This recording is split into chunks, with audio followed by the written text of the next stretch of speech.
Si nous avons des gens dans notre vie qui font des erreurs, nous devons les aider et non pas les juger et les critiquer.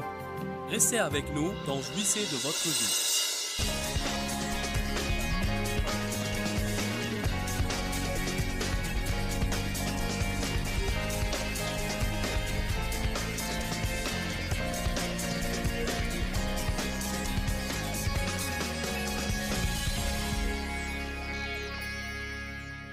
Le titre de mon message est « Si vous semez la miséricorde, vous moissonnerez la miséricorde ».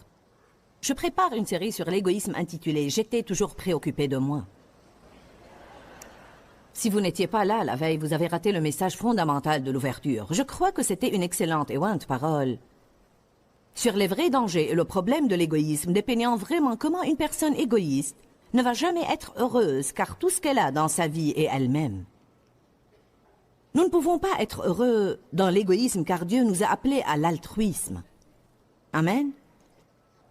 Il n'y a rien dans la Bible qui vous dit de lutter et de vous débattre pour essayer de vous occuper de vous-même et de vous rendre heureux. Elle dit que si vous donnez votre vie et vivez pour rendre les autres heureux et devenez un serviteur, Dieu va alors vous rendre heureux.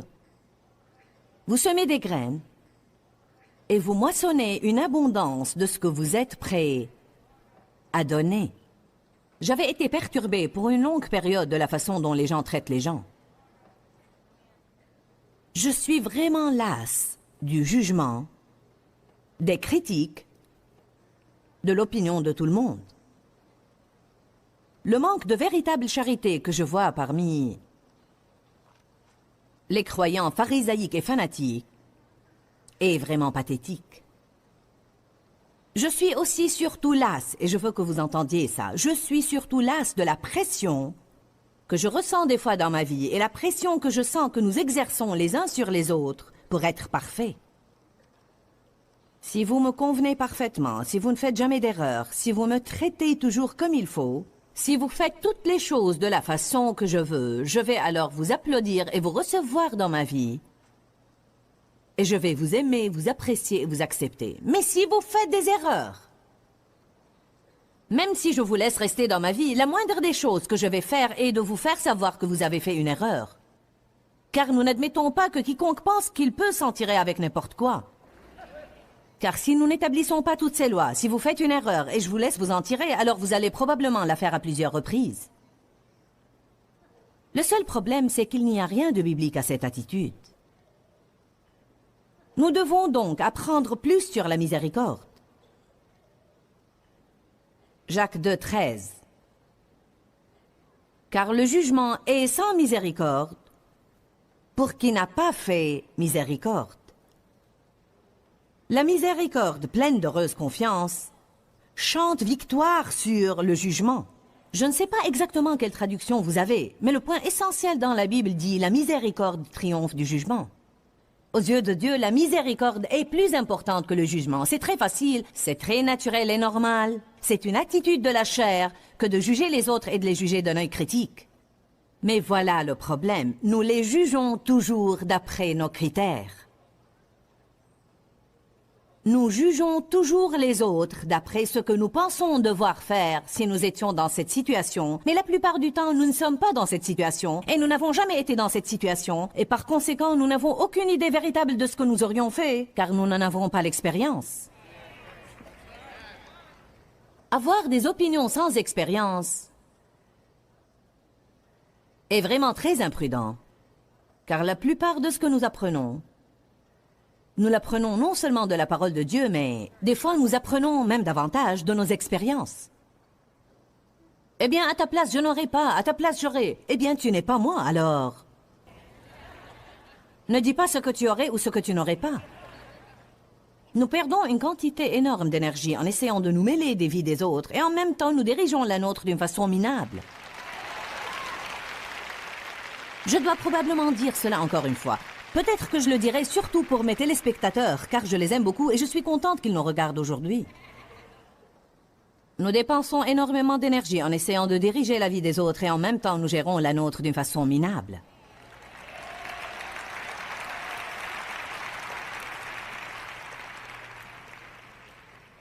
La miséricorde triomphe du jugement. Aux yeux de Dieu, la miséricorde est beaucoup plus importante que le jugement. Même Jésus a dit qu'il n'était pas venu pour juger, mais pour sauver. Si nous avons des gens dans notre vie qui font des erreurs, nous devons les aider, et non pas les juger et les critiquer. Ça ne veut pas dire ne jamais corriger les autres. Ça ne veut pas dire ne pas affronter les autres. Je ne parle pas de ne pas faire face aux problèmes. Je ne parle pas de laisser tout le monde vous marcher sur les pieds, vous insulter et vous maltraiter. Mais je parle vraiment de ces cas extrêmes.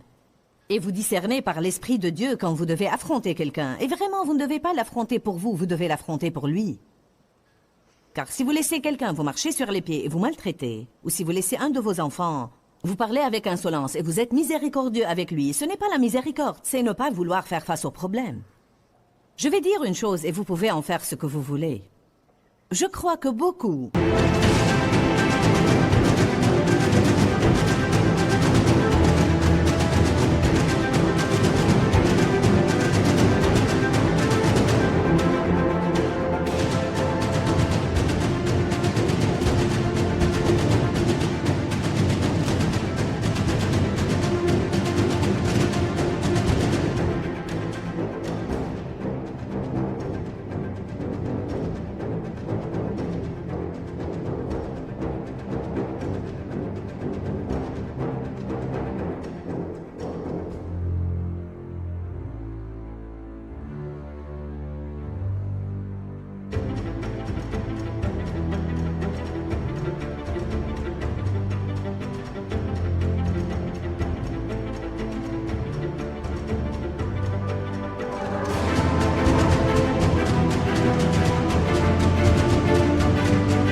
de relations représentées dans cette salle aujourd'hui, et que des multitudes d'autres représentées par les gens qui regardent ce programme maintenant, sont vraiment en difficulté.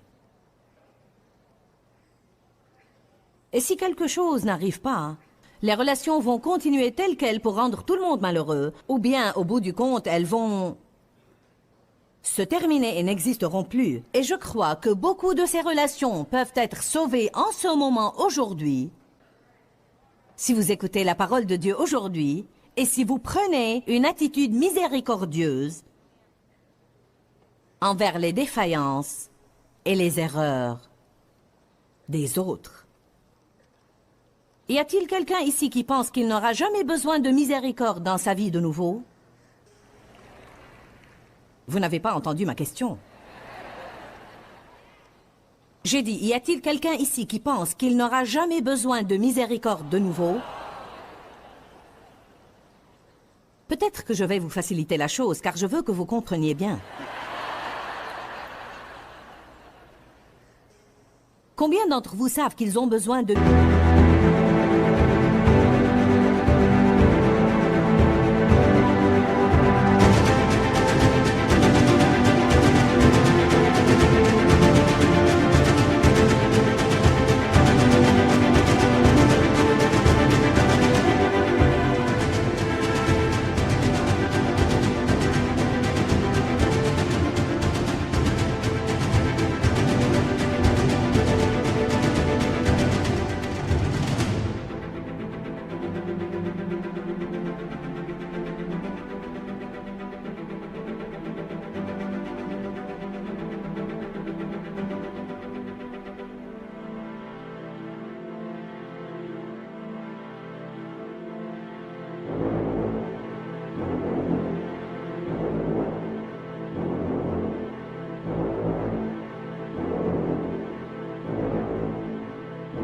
miséricorde chaque jour de leur vie.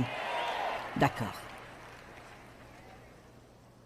Je me demande combien de fois Dieu est miséricordieux envers nous et nous ne le savons même pas. Je me demande combien de fois dans un même jour, Dieu laisse passer nos fautes et nos erreurs et il ne nous en dit même rien. Combien de fois il nous bénit quand nous ne le méritons pas? Je me demande combien de fois il nous tire d'affaire ou nous sauve la vie. Je me demande combien de fois il dit « Eh bien, je comprends tes circonstances, je comprends pourquoi tu as fait ça, je comprends d'où tu viens. Je vais t'accorder un peu de miséricorde. Je vais t'accorder un peu d'espace, je veux t'accorder un peu de temps. » Amen. Si nous savons que nous allons avoir besoin de cette miséricorde, la Bible nous dit clairement qu'il n'y a qu'une façon de l'avoir et c'est de la donner. Nous devons comprendre cette partie du sujet. Maintenant, quand nous sommes ignorants, la grâce de Dieu nous couvre bien des fois, mais quand nous commençons à apprendre, en d'autres termes, Paul persécutait les chrétiens, et Dieu était miséricordieux avec lui. Vous allez dire, Paul n'était pas miséricordieux, mais il a reçu la miséricorde. Mais il a dit qu'il avait reçu la miséricorde et la grâce de Dieu car il était ignorant. Mais lorsque nous ne sommes plus ignorants, une fois que vous avez entendu ce message, une fois que vous avez entendu Matthieu 7 qui dit « Ne jugez pas et ne critiquez pas les autres afin que vous ne soyez pas jugés et critiqués vous-même », une fois que nous avons lu ces passages, alors nous n'allons plus recevoir le même degré de grâce et de miséricorde car maintenant nous devenons responsables de ce que nous savons. C'est une façon de le dire. Voilà une autre façon de le dire. Et écoutez bien cette partie. Dieu ne s'attend jamais à ce que je donne ce que je n'ai pas. Mais une fois que j'ai une chose de lui qui m'est donnée gratuitement, il s'attend alors à ce que je la donne. Dieu m'a donné son pardon inconditionnel. Il s'attend maintenant à ce que je le donne aux autres. Il m'a donné la miséricorde. Il s'attend à ce que je sois miséricordieuse.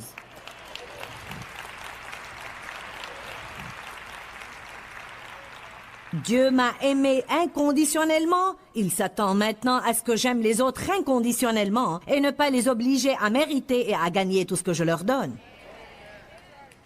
Nous avons lu un passage la veille qui dit que nous devons avoir un esprit indulgent car le Seigneur va venir bientôt. Que nous devons laisser tout le monde voir notre altruisme. Que nous devons avoir une nature aimable et un esprit indulgent car le Seigneur est proche. Qu'est-ce qu'un esprit indulgent? Cela veut dire que vous pouvez supporter beaucoup, que vous n'êtes pas soupolé, que vous êtes patient.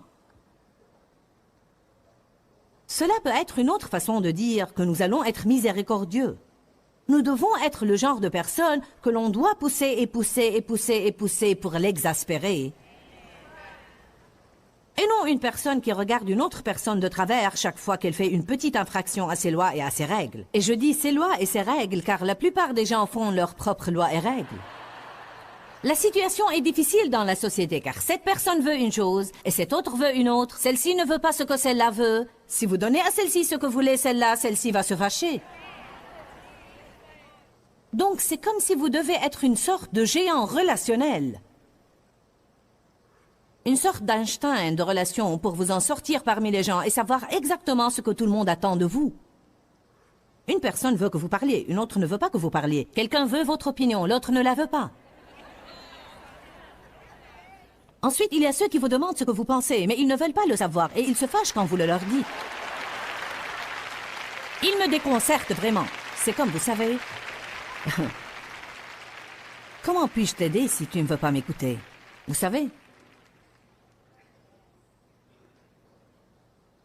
Je veux que vous entendiez une chose aujourd'hui. Le diable rend les choses suffisamment difficiles aux gens. Nous ne devons pas l'aider. C'est une des choses principales que je voulais dire aujourd'hui. Essayez de faire ce que vous devez faire. Est assez difficile à cause de toutes les agressions de Satan, l'oppression et la nature même de la société et tout le facteur de stress qui est dans notre société aujourd'hui. Je répète, le diable n'a pas besoin d'aide. Nous devons nous entraider, pas aider le diable. Allez maintenant. Miséricorde, miséricorde, miséricorde. Alléluia.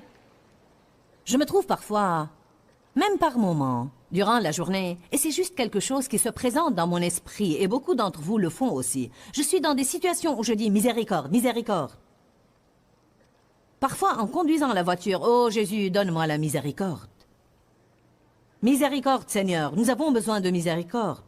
Je crois que c'est une chose qui sort de mon cœur. Tout d'abord, c'est un cri pour la miséricorde dans ma vie. Et puis, je pense que c'est une révélation spirituelle sur comment la miséricorde doit affluer parmi le peuple de Dieu. Une fois de plus, je ne dis pas de ne pas faire face aux choses, mais je dis que les gens vont à une extrême ou à l'autre, soit qu'ils s'occupent de tout dans leur vie et doivent fermer les yeux sur certaines choses et laisser passer certaines choses, soit qu'ils ne s'occupent de rien et laissent les gens les insulter et les maltraiter. La chair aime toujours les extrêmes d'une façon ou d'une autre. La chair ne sait rien de l'équilibre et nous avons besoin d'équilibre. Nous devons avoir un discernement qui vient de Dieu pour savoir quand affronter quelqu'un et quand laisser les choses passer. Chaque membre d'une famille a de mauvaises habitudes. Chaque membre d'une famille a de mauvaises habitudes. Chacun de nous. Il y a des choses que Dave fait et il y a des choses que moi je fais. Dieu m'enseigne à travers ma vie quotidienne, juste comme il vous enseigne. Et une des choses que j'ai remarquées, c'est que chaque fois que Dave laisse, nous avons ces armoires où les lumières restent allumées si vous ne fermez pas la porte. Alors chaque fois que Dave laisse la porte de son armoire ouverte, c'est difficile pour moi d'aller simplement fermer la porte de l'armoire. Je dois le lui dire. Pourquoi prenons-nous tout ce plaisir à dire aux autres tout le temps ce qu'ils ont fait de mal et comment nous l'avons arrangé? Tu as laissé ta lumière allumée de nouveau. 3 jours plus tard, tu as laissé ta lumière allumée de nouveau. L'autre soir, tu as laissé ta lumière allumée de nouveau. Mais ce n'est pas vrai. Combien de fois tu vas laisser cette lumière allumée? Amen. Oui, vous devez apprendre à vos enfants de ne pas laisser les lumières allumées dans toute la maison. Je ne parle pas de ce genre de choses. Mais je dis que lorsque nous traitons d'adultes en adultes, nous ne devons pas mentionner chaque petit rien qui ne va pas. Semez la miséricorde, vous allez la moissonner. Qui ne veut pas entendre parler de chaque petite erreur qu'il fait? Qui pense parfois, ne peux-tu pas simplement me couvrir? La Bible dit, la charité couvre. N'est-ce pas? La charité couvre une multitude de péchés. Voilà comment vous pouvez rentrer chez vous et vous entraîner à faire ce que je prêche aujourd'hui. Commencez juste, avant de dire à quelqu'un ce qu'il a fait de mal, encore une fois. Tu as laissé tes chaussettes par terre de nouveau. Tu n'as pas remplacé le papier toilette de nouveau.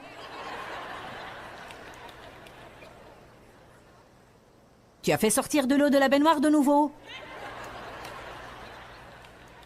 Vous n'allez pas croire combien de petits riens absurdes qui ne changent même rien sont représentés ici même dans cette salle aujourd'hui. Les choses que font les personnes avec lesquelles vous vivez vous rendent vraiment fou. Et savez-vous quoi? Peut-être que si nous nous taisions à propos de certaines d'elles, Dieu délivrerait des gens.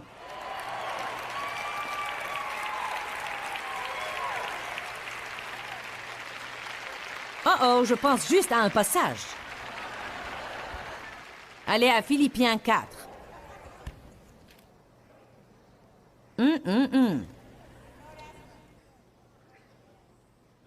Je ne me suis même pas rendu compte que ce passage auquel je viens de penser allait avec celui de l'ouverture de la veille.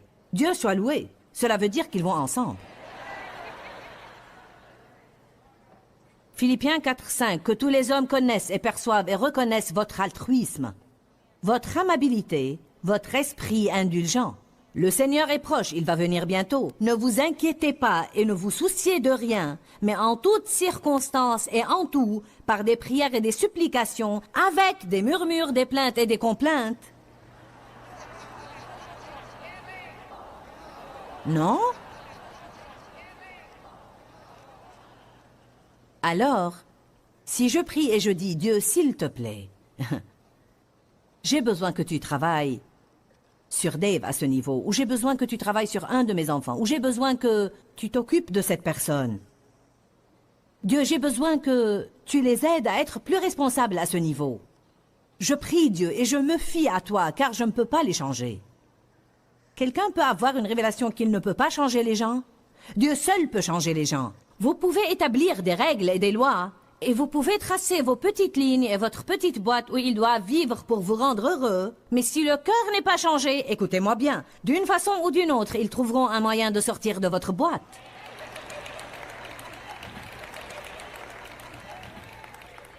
Dieu seul peut entrer dans le cœur humain et changer la nature de l'homme.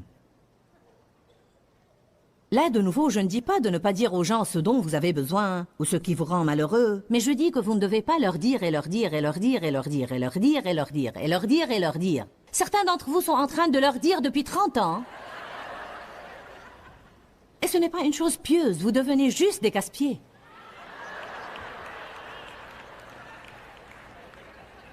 Oh.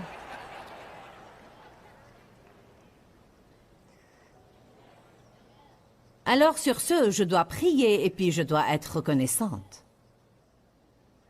Si je prie pour que Dave se rappelle de fermer la porte de son armoire, et vraiment la porte de l'armoire n'est pas ce grand problème pour moi. C'est un exemple dont je me sers. Il m'arrive de laisser la mienne ouverte parfois avec la lumière allumée.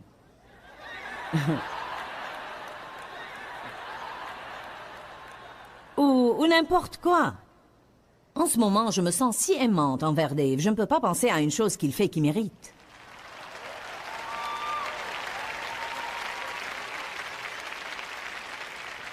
Ce doit être un miracle.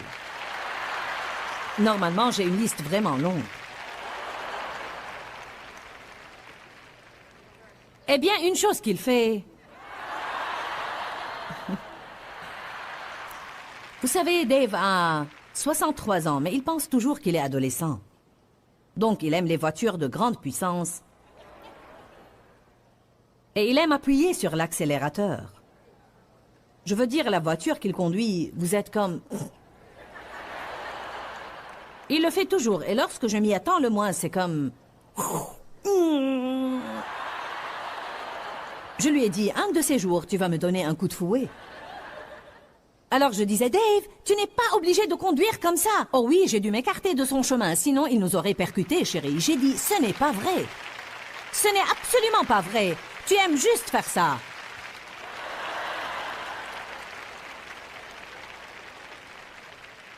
Eh bien, ça m'embête vraiment et je voudrais qu'il ne le fasse plus. Mais il l'a fait toute sa vie et mes plaintes ne vont pas le changer. Alors voilà mon opinion. Quelle que soit la chose qui vous irrite dans une autre personne, priez à son propos. Mais alors vous devez prier et remercier Dieu parce qu'il œuvre et il la change. Vous ne pouvez pas prier et ensuite continuer d'embêter la personne parce que cela contredit vos prières. Est-ce que quelqu'un peut louer Dieu ce matin?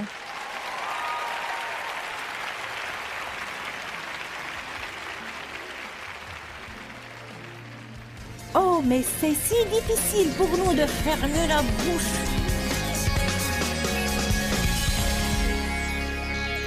Si vous êtes une de ces personnes parfaites qui ne font jamais d'erreur, je suis navrée de vous avoir fait perdre votre temps aujourd'hui car je sais que vous n'aviez besoin de rien de ce que je vous ai dit.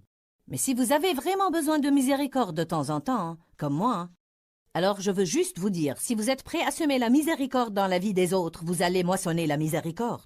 Nous devons apprendre plus sur la miséricorde. D'abord, nous devons recevoir la miséricorde de Dieu. Et ensuite, nous devons montrer de la miséricorde envers les autres. Non pas jouer de la comédie, mais comme une attitude de cœur. Vous savez, je me suis rendu compte que j'ai tant de défauts moi-même et que j'ai besoin de la miséricorde de Dieu et des autres. La Bible dit, si vous semez la miséricorde, vous recevrez la miséricorde. Je veux répéter de nouveau ce que j'ai dit. Recevez la miséricorde de Dieu, car vous ne pouvez pas donner une chose que vous n'avez pas. Si vous n'êtes pas une personne parfaite et vous avez besoin de la miséricorde de Dieu, il attend, cherche et désire être miséricordieux envers vous. Mais vous devez être prête à la recevoir. Et ensuite, ce que vous recevez, Dieu s'attend à ce que vous le donniez abondamment. La Bible dit, vous avez reçu gratuitement, donnez gratuitement. Votre vie va être tellement améliorée. Votre niveau de joie va augmenter radicalement lorsque vous commencez à être moins légaliste et plus miséricordieux. La parole de Dieu est notre arme offensive pour pourchasser l'ennemi et lui dire « Tu ne vas pas diriger ma vie, peu m'importe ce que je ressens, ou bien ce qu'est ma nature naturelle. Ma nature naturelle a été remplacée par la nature de Dieu et je vais être comme Dieu dans toutes mes voies. Je vais me nourrir de la parole de Dieu car il y a la vie dans la parole. Que Dieu vous bénisse. À très bientôt. » Pourquoi Seigneur, pourquoi?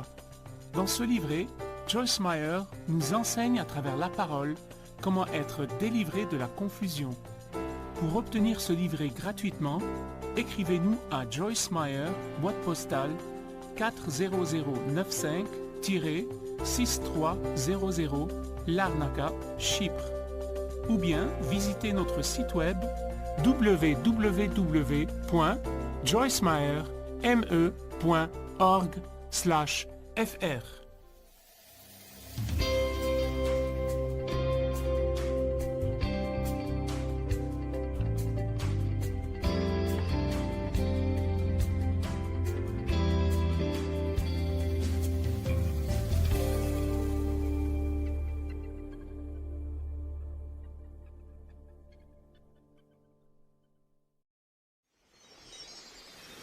reconnaître notre incompétence et nos défauts et nous rendre compte de la miséricorde de Dieu envers nous, nous qualifie à aller vers quelqu'un d'autre avec tendresse, gentillesse et amabilité et essayer de l'aider à sortir de ses problèmes pour son bien. Restez avec nous dans Jouissez de votre vie.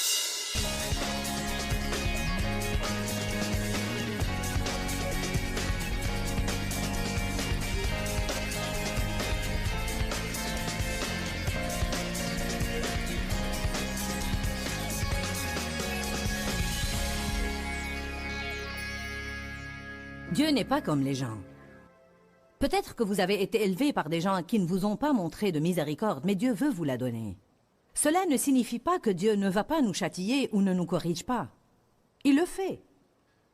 Dieu m'a donné un exemple à travers mon fils qui a maintenant 24 ans et qui supervise toute une branche des ministères de Joyce Meyer. Mais à l'époque où Dieu a commencé à m'apprendre cela, Danny n'avait que 10 ou 11 ans et il était très indiscipliné. Il a un côté qui aime vraiment s'amuser. Et il est joyeux par nature. Et il a en même temps un côté discipliné en ce qui concerne les affaires. À l'époque, il avait l'air d'être insouciant, sans aucune discipline. Et il voulait juste s'amuser. Il ne se souciait absolument de rien. Tant que c'était amusant, c'était bien et super. Je l'envoyais pour balayer le porche et je le voyais danser avec le balai. Nous avions fait tout notre possible pour lui apprendre un peu de discipline et nous lui avions donné une liste de règles. Si tu suis les règles, tu auras une étoile. Si tu as assez d'étoiles, tu auras un cadeau. Vous savez le système. Ce n'est pas mal pour essayer d'apprendre les valeurs à nos enfants, mais bien des fois nous appliquons ce même système sur nous-mêmes dans notre relation avec Dieu. Nous n'avons pas nécessairement des étoiles quand nous faisons le bien, car tout le bien que nous faisons est en fait une manifestation du Saint-Esprit faisant le bien à travers nous. Et pour commencer, ce n'est même pas de nous. Donc ce que nous pouvons faire, c'est glorifier Dieu. Et si nous faisons des erreurs, il faut demander à Dieu de nous donner la miséricorde. Alors tout est de lui et rien ne nous doit être attribué. Amen. Si j'échoue, c'est de ma faute. Et si je suis bon, c'est à cause de toi. Car c'est toi qui me rends bon. Donc, nous essayons de lui apprendre la discipline et il avait des règles accrochées à sa porte. Comme fais ton lit, sors les poubelles, fais la toilette au chien, vous savez, blablabla.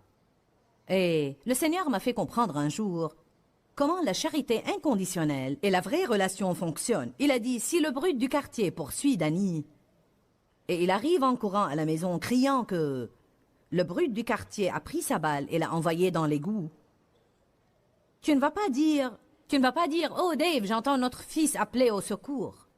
Je crois que le brute du quartier le tourmente de nouveau. Laisse-moi courir vite en bas pour vérifier sa liste. Et voir s'il a fait ce qu'il devait faire. Et si c'est le cas, tu peux sortir l'aider. Mais s'il n'a pas fait ce qu'il était censé faire, alors tant pis pour lui. Dieu s'est servi de cet exemple pour m'apprendre qu'il n'est pas comme ça avec nous. Je suis son enfant. Et nous avons une relation. Et oui, je fais des choses vraiment bêtes. Des jours, je dis, je n'arrive pas à croire que j'ai agi de la sorte. Je n'arrive pas à croire que je suis restée ici à m'apitoyer sur mon sort, alors que j'ai ce ministère mondial et que j'enseigne aux autres, ne vous apitoyez pas sur votre sort.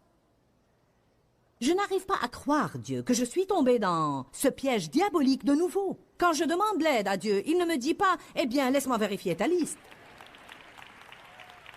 Il me châtie, il me corrige, il ne me laisse pas m'en tirer tout simplement, mais il n'arrête pas de me donner son aide pendant ce temps.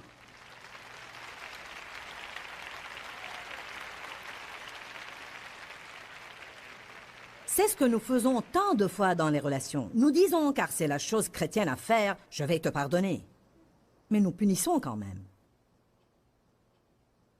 Je vais te pardonner, mais je ne vais pas t'inviter à ma soirée. Je vais te pardonner, mais je ne vais pas t'offrir un cadeau de Noël cette année. Et si je vais t'en offrir un, ça ne va pas être cher. Je te pardonne, mais si tu entres dans la chambre, je vais en sortir. Je te pardonne, mais je vais raconter à tout le monde ce que tu as fait. Oh oh. Voyez-vous ce dont je parle ici aujourd'hui? L'essence de ce que j'essaie de dire n'est même pas la miséricorde en tant qu'acte, mais la miséricorde en tant qu'attitude. C'est une attitude du cœur que nous devons prendre et que nous devons pratiquer les uns envers les autres.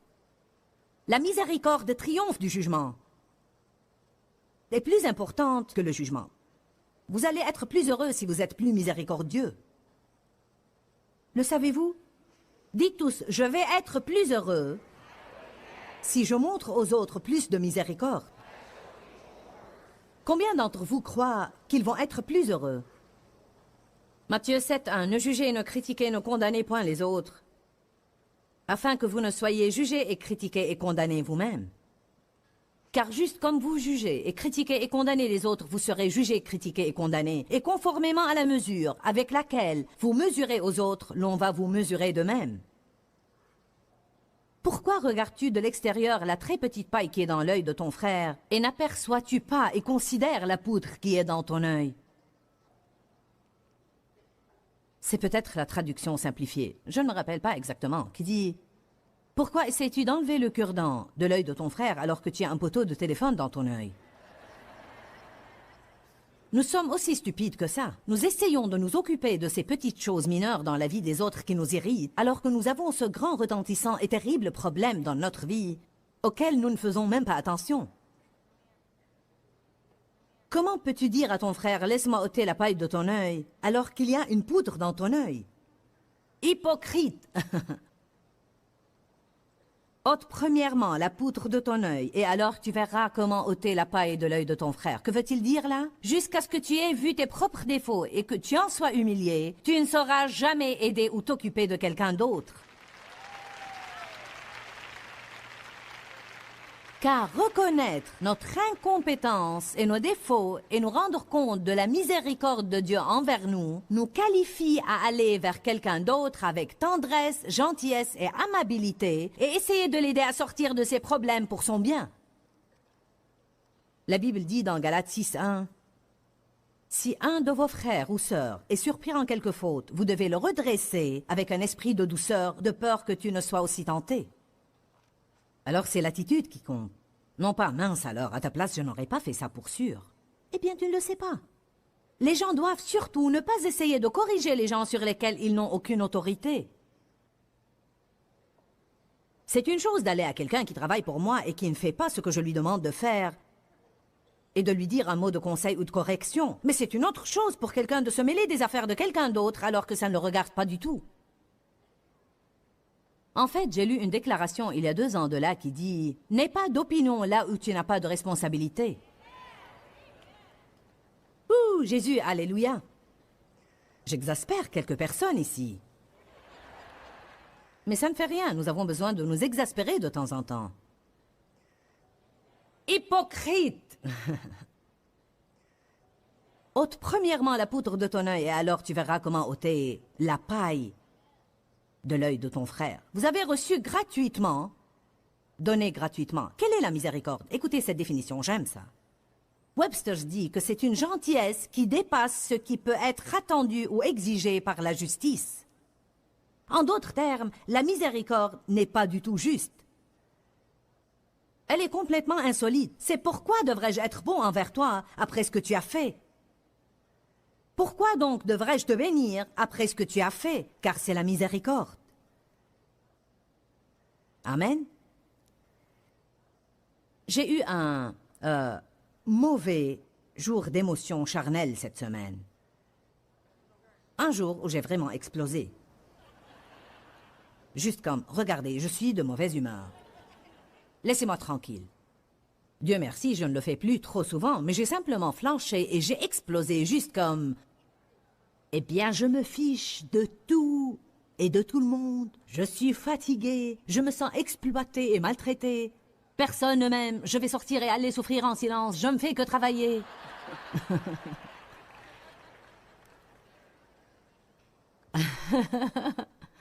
Avez-vous jamais des jours comme ça? Avez-vous jamais eu une vie comme ça? Non, non. Maintenant, voyez, la bonne nouvelle, c'est que j'étais comme ça tout le temps. Donc, je ne suis pas là où je dois être, mais je ne suis plus là où j'étais. Voilà la chose. En fait, j'étais encore comme ça quand je me suis embarquée dans ce voyage. Oh oh, maintenant j'ai un problème car je devais me lever la veille et être jointe. Et puissante. Et redoutable. Et aimable.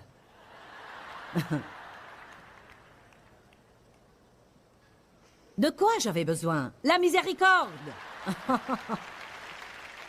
Dieu, tu dois m'aider. Je n'ai pas honte de vous dire que je fais des erreurs. Je n'ai pas honte de ça, car tout le monde le sait de toute façon. Si vous êtes un peu logique, vous pouvez dire à n'importe qui ici, je sais que tu n'es pas parfait. Dans chaque nouvelle relation, l'autre ne va pas être parfait, mais nous faisons pression sur lui pour qu'il soit parfait. Ce qui n'est pas logique. Alléluia. Miséricorde. Gentillesse qui dépasse ce qui peut être attendu ou exigé par la justice. Il semble que ce ne soit pas juste d'être aimable ou de bénir quelqu'un qui ne le mérite pas. Mais Dieu le fait. Allez à Éphésiens 2:4.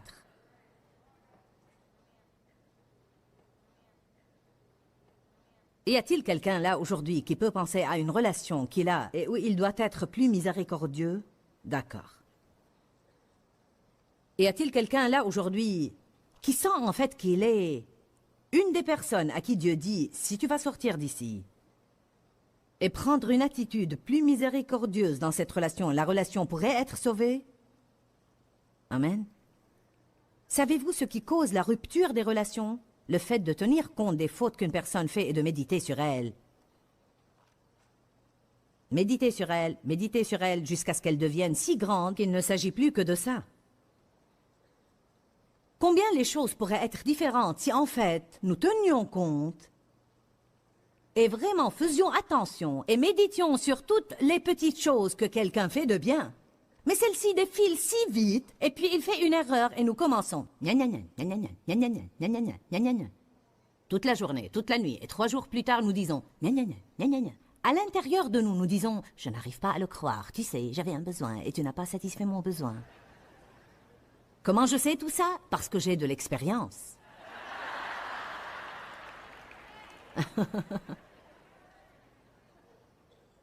Je n'ai pas besoin d'aller acheter des livres de sermons pour prêcher. Il me suffit de mettre ma vie par écrit.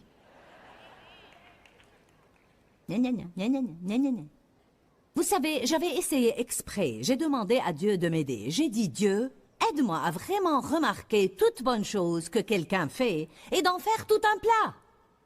Qu'arriverait-il si nous commencions à faire tout un plat de toute bonne chose que quelqu'un fait? Mais nous ne faisons pas tout un plat des bonnes choses. Nous n'en tenons même pas compte comme si elles n'étaient pas importantes du tout. Mais quand survient une petite menue infraction à nos lois et règles, nous en faisons tout un plat. Je vais prier pour vous, priez pour moi. Commençons vraiment à remarquer les bonnes choses que les autres font. Mentionnons-les. C'est ce qui guérit les relations et les rend profondes et solides. L'édification, et non la démolition. Édifier veut dire bâtir. Encourager veut dire aider à avancer au niveau supérieur.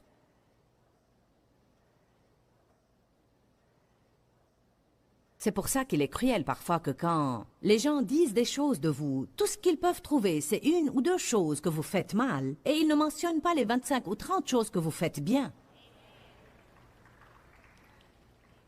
Cela fait échouer tout le monde. C'est comme... Ne puis-je jamais faire assez? Quand est-ce que cela va suffire? Dans le système du diable, jamais. Donc nous devons rester dans l'esprit de Dieu et non dans l'esprit diabolique, égoïste et égocentrique. Très bien. Éphésiens 2, verset 4 dit « Mais Dieu, si riche en miséricorde, à cause d'eux et pour satisfaire au grand, magnifique et intense amour dont il nous a aimés, même lorsque nous étions morts, par suite de nos défauts et offenses, nous a rendus à la vie ensemble en association et en union avec Christ. Il nous a donné la vie même de Jésus, la même nouvelle vie avec laquelle il l'a stimulé, Car c'est par grâce, c'est-à-dire la faveur et miséricorde que vous ne méritiez pas, que vous êtes sauvés et délivrés du jugement et rendus participants au salut du Christ. Lorsque j'étais morte par mes offenses, lorsque je ne me souciais guère de Jésus, pour beaucoup d'entre nous, lorsque nous blasphémions son nom, il avait les bras tendus vers nous et son esprit merveilleux nous poursuivait. Lorsque nous étions morts dans nos offenses, et avant même de venir sur la planète Terre, Jésus est mort pour chacun de nous.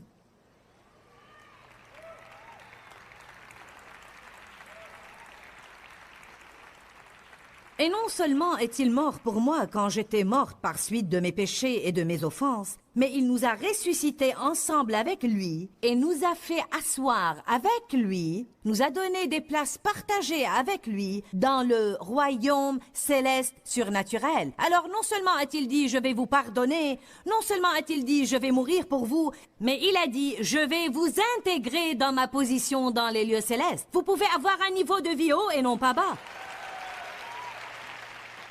Alléluia! Il nous a ressuscités ensemble avec lui et a dit « Asseyez-vous là à côté de moi, sur mon trône, dans mon royaume céleste. » Mais Dieu, je ne le mérite pas. C'est ce qui est si merveilleux. C'est ce qui nous fait aimer Jésus tellement. Et savez-vous ce qui va vous attirer des amis et amener les gens à vous aimer? Si vous avez avec eux cette même attitude que Jésus avait avec vous. Hébreux 4, 15, 16 dit « Nous avons un souverain sacrificateur qui compatit à nos faiblesses et à nos infirmités. » Je crois que les gens ont besoin de compréhension. Je sais que c'est une chose dont je suis affamée dans ma vie. Et ce doit être une chose dont nous avons besoin, car la Bible dit que Jésus nous comprend. Pourquoi la Bible nous dit qu'il nous comprend si nous n'en avons pas besoin? Combien d'entre vous sentent qu'ils ont besoin de quelqu'un qui les comprenne? Une jeune maman me disait hier, « Je veux juste que mon mari comprenne ce que c'est que d'être là toute la journée avec les enfants. »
Si vous ne comprenez pas, hommes, dites aux femmes que vous comprenez. Je ne vous dis pas de mentir, mais juste imaginez. Donnez-leur ce dont elles ont besoin. Chérie, je sais que ce n'est pas facile d'être là toute la journée. Ne dites pas « Qu'as-tu fait toute la journée ?» Tu es à la maison toute la journée, qu'as-tu fait?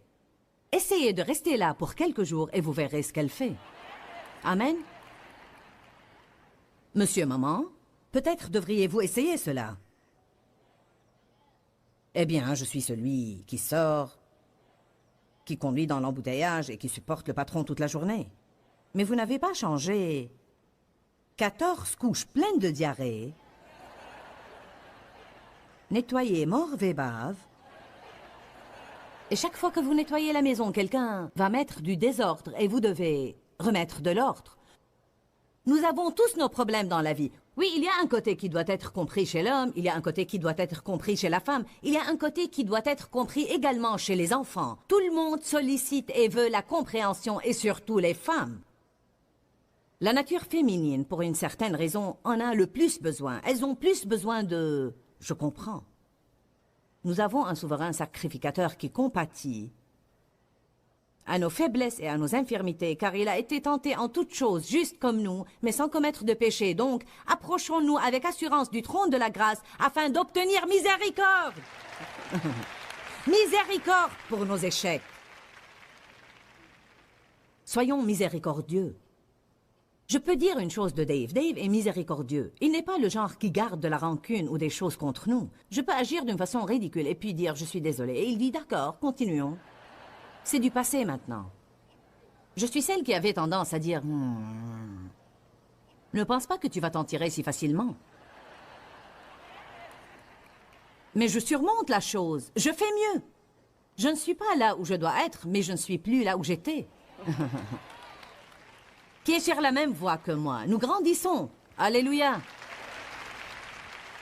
Je me rappelle quand nous nous étions d'abord mariés et je refusais de parler à Dave pour des jours. Il me disait, tu ferais mieux de me parler aujourd'hui car la semaine prochaine tu vas me parler. Et tout ce que tu fais, c'est de perdre toute une semaine.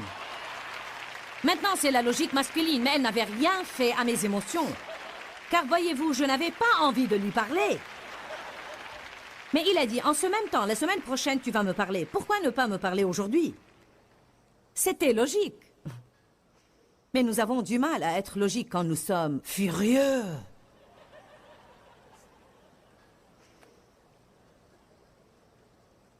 Matthieu 9, 13 dit « Apprenez ce que cela signifie. Je prends plaisir à la miséricorde et non au sacrifice. » Jésus, en fait, a dit « Je veux que vous appreniez la miséricorde. » Allez apprendre ce que cela signifie. N'obligez pas les gens à vous apporter des sacrifices et à payer leurs erreurs, mais donnez-leur miséricorde. Quand vous faites une erreur, recevez la miséricorde de Dieu. Peut-être que vous n'avez pas le don de la miséricorde, mais vous pouvez prendre une attitude miséricordieuse. La Bible dit dans Romains 12 que certaines personnes ont un don de miséricorde. Elles sont nées miséricordieuses. Vous savez, une personne avec un don de miséricorde va conseiller quelqu'un et lui dire « Oh, raconte-moi ça, oh. » Et une heure plus tard, « Oh. » Mais quelqu'un comme moi, j'aurais dit « Tais-toi. »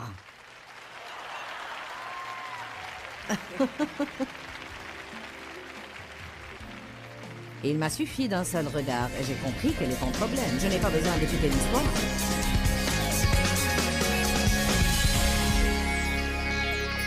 Si vous êtes une de ces personnes parfaites qui ne font jamais d'erreur, je suis navrée de vous avoir fait perdre votre temps aujourd'hui car je sais que vous n'aviez besoin de rien de ce que je vous ai dit. Mais si vous avez vraiment besoin de miséricorde de temps en temps, comme moi, alors je veux juste vous dire, si vous êtes prêt à semer la miséricorde dans la vie des autres, vous allez moissonner la miséricorde. Nous devons apprendre plus sur la miséricorde. D'abord, nous devons recevoir la miséricorde de Dieu. Et ensuite, nous devons montrer de la miséricorde envers les autres. Non pas jouer de la comédie, mais comme une attitude de cœur. Vous savez, je me suis rendu compte que j'ai tant de défauts moi-même et que j'ai besoin de la miséricorde de Dieu et des autres. La Bible dit, si vous semez la miséricorde, vous recevrez la miséricorde. Je veux répéter de nouveau ce que j'ai dit. Recevez la miséricorde de Dieu, car vous ne pouvez pas donner une chose que vous n'avez pas. Si vous n'êtes pas une personne parfaite et vous avez besoin de la miséricorde de Dieu, il attend, cherche et désire être miséricordieux envers vous. Mais vous devez être prête à la recevoir. Et ensuite, ce que vous recevez, Dieu s'attend à ce que vous le donniez abondamment. La Bible dit, vous avez reçu gratuitement, donnez gratuitement. Votre vie va être tellement améliorée. Votre niveau de joie va augmenter radicalement lorsque vous commencez à être moins légaliste et plus miséricordieux. La parole de Dieu est notre arme offensive pour pourchasser l'ennemi et lui dire « Tu ne vas pas diriger ma vie, peu m'importe ce que je ressens, ou bien ce qu'est ma nature naturelle. Ma nature naturelle a été remplacée par la nature de Dieu et je vais être comme Dieu dans toutes mes voies. Je vais me nourrir de la parole de Dieu car il y a la vie dans la parole. Que Dieu vous bénisse. À très bientôt. Pourquoi Seigneur, pourquoi? Dans ce livret, Joyce Meyer nous enseigne à travers la parole comment être délivré de la confusion. Pour obtenir ce livret gratuitement, écrivez-nous à Joyce Meyer, boîte postale 40095-6300 Larnaca, Chypre. Ou bien visitez notre site web www.joycemeyer.org/fr.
phương trời vẫn nhớ tới quê hương.